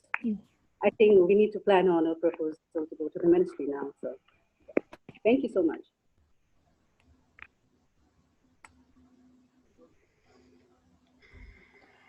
So, Helen, would you like to share something on sustainability, or are we? Yeah. Thank you. So in answer to Nalima's question around sustainability with regard to our products and our fashion line, the biggest issue that we have is that we don't actually make our own material. Most of our material for our clothing comes from Australia. So this is where we rely on our Australians to provide us with our raw material. But we do make sure that it is a sustainable product, and that we do, for us, the product stewardship is really important in New Zealand. But what we do and what we do have is wool. And I'm sure that we share that with Nepal, and we mix it with possum wool and things like that. So from that perspective, we are very much homegrown, and it is from the rural sector, particularly our rural women, that have been quite innovative when it comes to looking at the various products that they can make using those raw materials of wool, mixing it with possum fur. And because we're right in the middle of our winter, it's certainly products that are being produced and sold nationally. We do have exports, but at the moment it's a little bit difficult for us to get our exports offline. So we are really dependent on the local economy at the present. Yeah. Thank you so much. As we are exceeding time, we will take a last question. Meena ma'am, would you like to address the question? Namaste. Good evening to respected Ambika ma'am, Yam Kumari ma'am, and then Carol, Helen, and Sujan. I'm Meena Karna from BPW Nepal. My question is to Yam Kumari ma'am. My friend is running a girls' hostel. From 4 months, she is struggling to pay the house rent and as well as the staff salary too, as there is no student is there in the hostel due to COVID-19. Can any package for them to cope with this situation?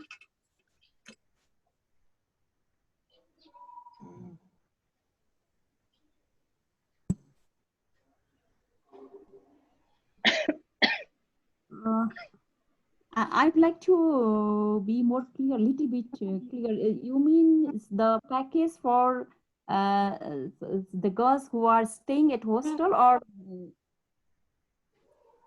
for girls hostel? Who is running the girls hostel? The entrepreneur, she is running a hostel, and she doesn't have any money right now to pay the house rent and pay the staff salary. And so if there is any package for her, she can survive in this COVID-19 situation. Actually, yes, in monetary policy, this education sector, it is related to education sector. As you talk about the girls hostel, education sector has been also mentioned there. So I have to go through this particularly, you know, this monetary policy. I think there should be something. So I would like to request you to contact me if I can, you know, show you the way. And if there is something in monetary policy, I can support you with this policy. So could you please contact me in the ministry so we can together, you know, go through this policy. Okay. Thank you so much. Because there is something, some package for education. So it is also related to education. So I think there will be something. Okay. Okay. Thank you so much. Okay. Susan, I see a raised hand. So do you want to? Yes, I just wanted to mention quickly about the fashion trade show that you did, young BPW did in Nepal last year. It was absolutely amazing, bringing attention to the SDGs and using natural products, natural dyes and Nepalese silk, I thought. Nalima and Abipsa, you could think about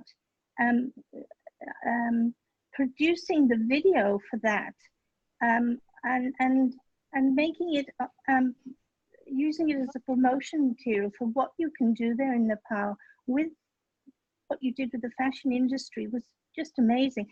5 just for Helen and Carol, there were 5 Miss Nepals there wearing the these garments. It was just an amazing event. So please think about using that, because don't lose it. Think about having it again, but also think about that video to promote what you're doing there. And certainly I would encourage that very, very much. And I want to say what I think a wonderful job the young BBW are doing in Nepal. It's amazing. I was absolutely blown away by what you're doing there. So congratulations for organizing this series. I know, Nalima, you are a driving force with the young there. Certainly you've got huge support from Ambika ma'am. But thank you all.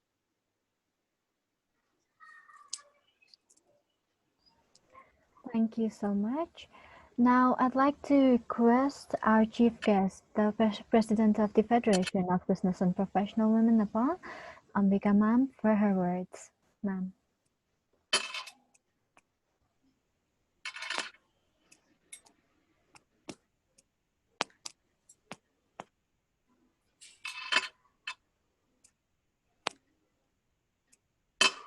You have to unmute yourself, ma'am. Yes, I have. Okay, thank you, Abhisha. Thank you very, very much. And I have to say thank you very, very much to all our speakers. Number one, to our Secretary, Yam Kumari ji. Thank you for joining in this. And Carol, thank you very much for joining in and giving us all the different points there. And for Helen from New Zealand for coming in. And Susan, it's great to see you. I was very worried because I heard you were not well. So it's good to see you and that you are looking good. And I hope you are feeling well. Now, all the rest of us, all the Abhisha, all of BPW members from Nepal. It is great to hear all what is happening and what could be done. You heard from us, the Secretary, Yam Kumari ji, about what the government has done and what are the facilities that could be taken. And it is now on us to work on it, to catch hold of our Secretary, Yam Kumari ji, and sit with her and get out all the information and how to go about doing what she has told about. There's so many things that she's been telling us about, and about the capital and all these. And of course, all the work that we have to be done about all the facilities that are there. Now that she's with the women in the Ministry of the Women, Children, and the Senior Citizen, here we have the opportunity of her having access and making more help to the women and to all of us to work and do better. So I must say thank you so much, Yam Kumari ji, for giving us the details of what the government is doing and what the facilities are that are being provided. And it is now on our part how we can manage to take it. There are facilities, the government has been saying it, but it is difficult for us, all of us, to get this out, and because there are so many different things. But we have to learn from you, sit with you, and not once, but many sessions, and get out what we can do.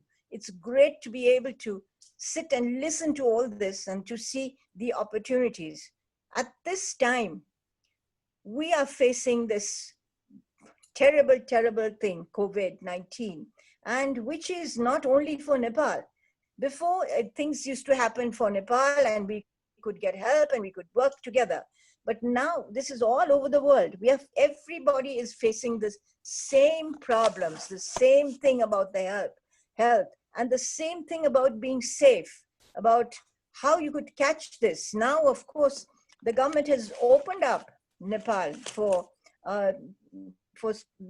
business and etc. just now for us. But don't forget, we have to be very, very careful to move ahead, because as who was it? I think Helen? No, I think it was Helena who said that it will take long for the COVID to go away. Carol also said that it would be not this year, not next year, because coming and going, because there is no vaccination or a vaccine that is developed as yet. So we have to wait, and we have to be prepared to work on how to go about and how to get through this. As you heard, of course, every country, and of course Nepal, we depend a lot on tourism, and tourism is at a standstill. And when tourism is at a standstill, it affects so many sectors. It affects the food production sector. It affects the working sector, the help, those who are workers, and it affects the aviation sector, the hotel sector, and the travel agents. So those are the things that are facing not only just the travel sector, but it affects all industries. Because when in a tourism affair, everything is included. We say that when a tourist comes into our country, it affects from the grassroots level right to the top. So there we are facing problems, and there are different ways, and it's not going to be easy to bring in and to clear this up. We have to be prepared and work in the right way to do the right thing and get out things. As Ira said about the payment of the staff, etc. Well, we need to go and still work with the government. I know the government has put aside that much money, but it is a loan that we have to take. It's not something that can be given to the worker. It's a loan that the owners have to take to give it to the workers. So there, we need to work ourselves. We need to work on it and go and get the work done through the government and through our own people. So there we have a big thing in front of us. Now, regarding Carol's work, Carol has been doing wonderful work. She's been teaching, she taught here, she taught how to do this, how to market, how to work, how to do the products. And as you heard, she started from the garage. And you can see when somebody starts from nothing and comes up, they are very successful and they know how to help other people. They get to know the work and they like to help others too. So she has been helping women right around the world in helping in doing selling and doing marketing, also in the product, making of the products. So Carol, thank you so much for giving all those advices to all the things that you have said regarding the work. You talked about sustainability and all that factor, the fair trade, all this ethical, environmental, and all that we have to think of. Yes, we have to, because we are in a problem just now. We are the people who have made the world into a terrible place because we have been misusing nature. We've been misusing everything and not using the products that the nature has given us in the right way. So there also we need to work, and this is the result, I think, of what we have done. And now we need to work and slowly see that we straighten out things, that we straighten out the way we work and how we can do something. So Carol, thank you, and I will be in touch with you. We will be in touch with you and get your help on how to do the work. But as you said, and you warned us, that now, of course, online things, how to do the online. Yes, it is a market that is very, very lucrative. However, as you said, there is so much problems there, so many things that you have to face. And for people from Nepal, we are not really that clever to be able to know all these things. And so it could be hard that if you provided, as you said, sent goods online and on a credit basis, and then you are cheated. So there, as you said, when you send things on before, you have to be paid. So get your payment before you send anything. So thank you, Carol, and I would really get back. Thank you for helping and telling us all about this. BPW, you are one of the BPW people, and you have been doing this to help women from all over the world. And we'll come back and call you again for the help. Helen, you have been talking about, of course, New Zealand is wonderful. And here, I have to say that because you are being led by a woman, everything is being done so well, and there is so much facilities for women, and she thinks about everything. Congratulations on you and how you are working and how you are bringing out things.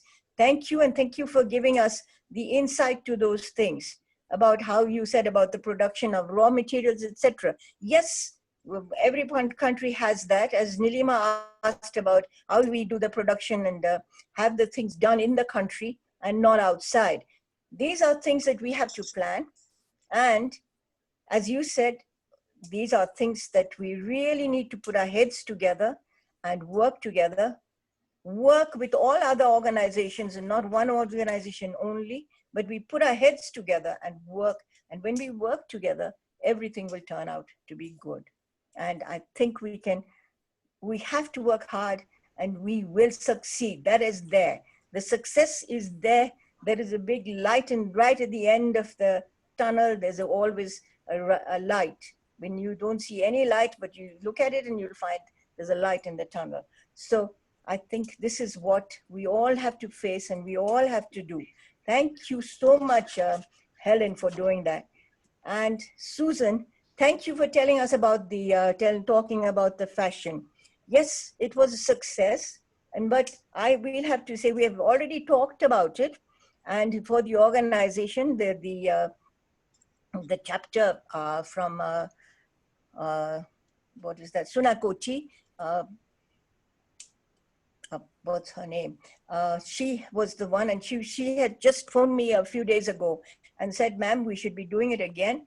But this is not the right time as yet, because I don't think fashion is what everybody's thinking of right now. Everybody's thinking of how to survive, how to go about things, and how to keep safe and all that. So We will do it, Susan. Yes. Thank you. We will do it, and they are excited. They do have these things. She is very excited. She said, we will do it. We were successful, but we can't do it right now. So thank you for saying that, because that is going to be something that we will be working on. They will be working on. And of course, it's great that our young ones are putting things together. They have been doing a lot of things during this period.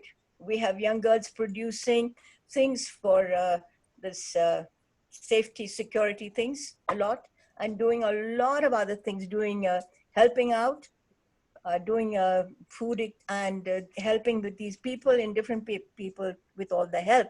So that I would have to say congratulations to all our members also, who have been working very, very hard to do these things in these difficult times when you can't even come out of the house. We were locked in.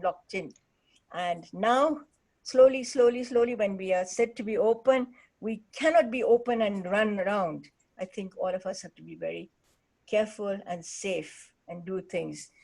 New Zealand, it's wonderful that you are clear, and Australia too. In certain places you are clear, but we are fully just now. We have so much just now because we have a lot of our young people coming back from different countries, and they are the ones who've been bringing the disease with them. So we've had a lot of problems, but thank you. And I said, it's so good to see you, Susan. I heard that you were not well.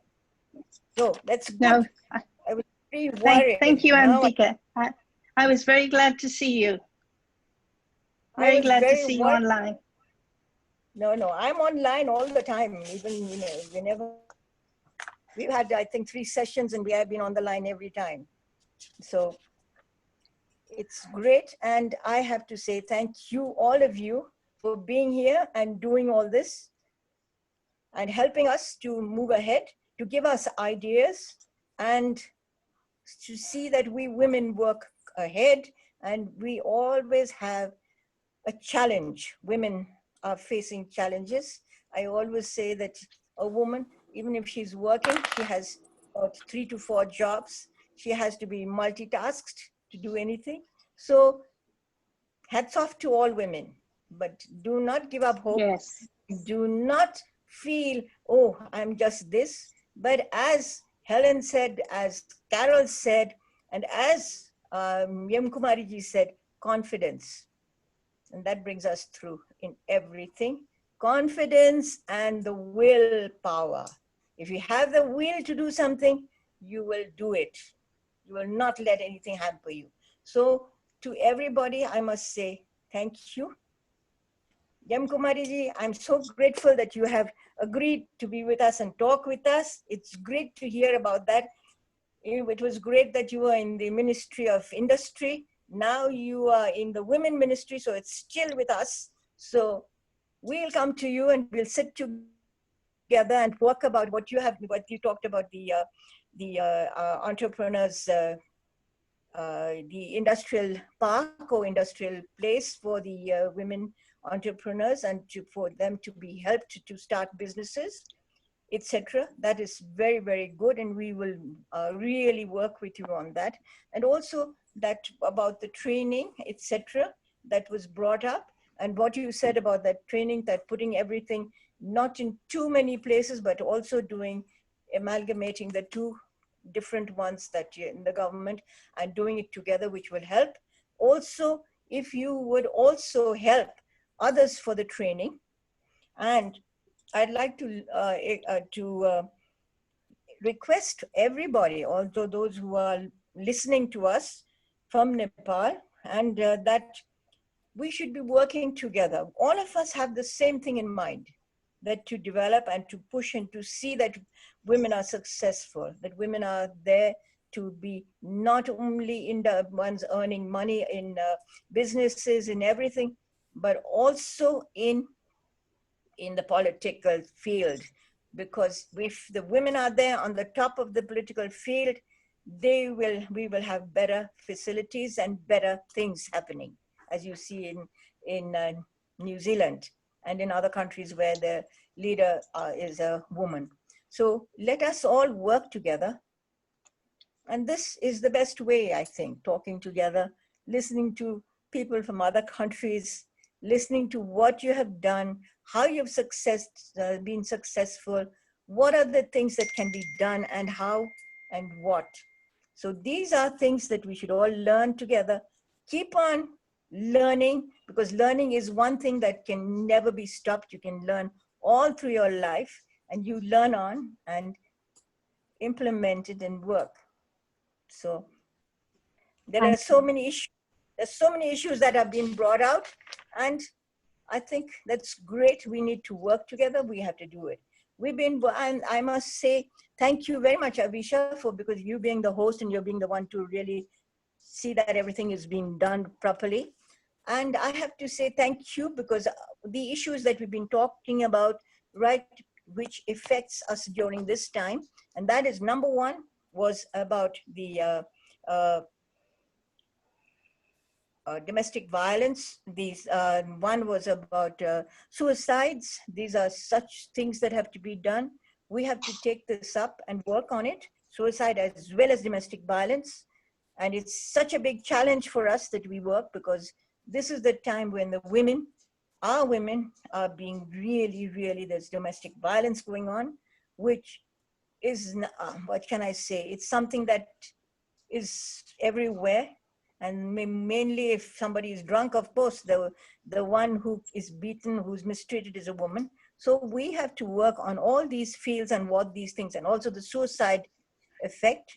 And I think you have heard last time that we're going to work on the data collection and how we can make that effective to be utilized for the domestic violence, because so many organizations are working on that.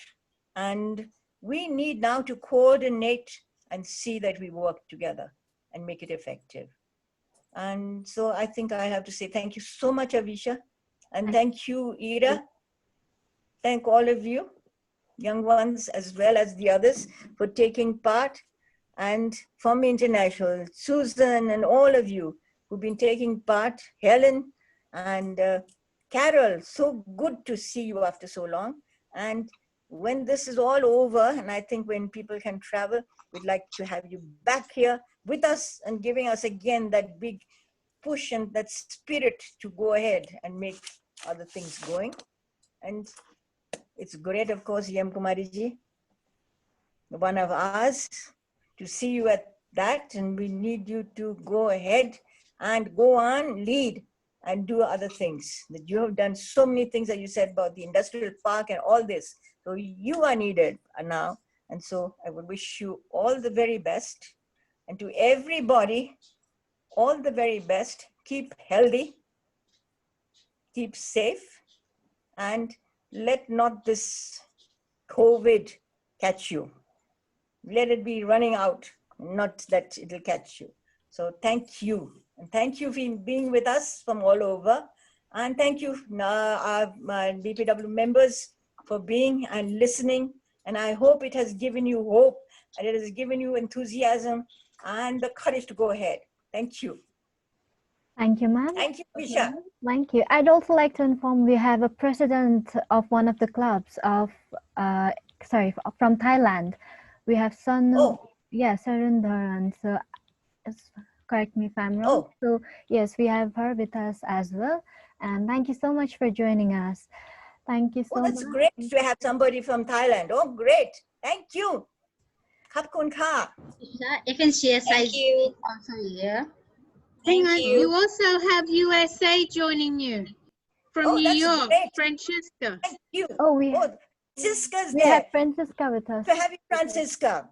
I am so sorry to be coming on so late. I thought it started at 8 my time, like usually when you do a presentation. So I apologize. No, we did our thing. Sorry, we have to apologize because we also have to take time because we had Australia, and that they are much before us. And we can't make them stay late. Already it's late for them. So thank you, Francisca. It's so great to see you. Wow. You take care. So as we've come Great. to the end of the program, I'd like to say good luck to all the entrepreneurs for in this uncertain times. Remember, tough times never last, but tough people do. We'll find a way out together. I hope today's webinar has given us all some insights. I also want to inform you that due to all of your overwhelming responses, we are planning some more webinars in coming days. With that, we've come to the end of our program. Thank you so much for joining us actively and participating today. Hope to see you all again. Thank you. Thank you so much, Abhisha, for being this and helping and working out. Thank you. Great. Go on and be great now. That's great. We want to see you leading. Okay? Thank you, ma'am. Bye. Bye. Great. Bye. Thank Bye. you. Bye, everyone. Bye. So glad to Bye, have you all Susan. today. Thank you for joining us. Bye. Thank you.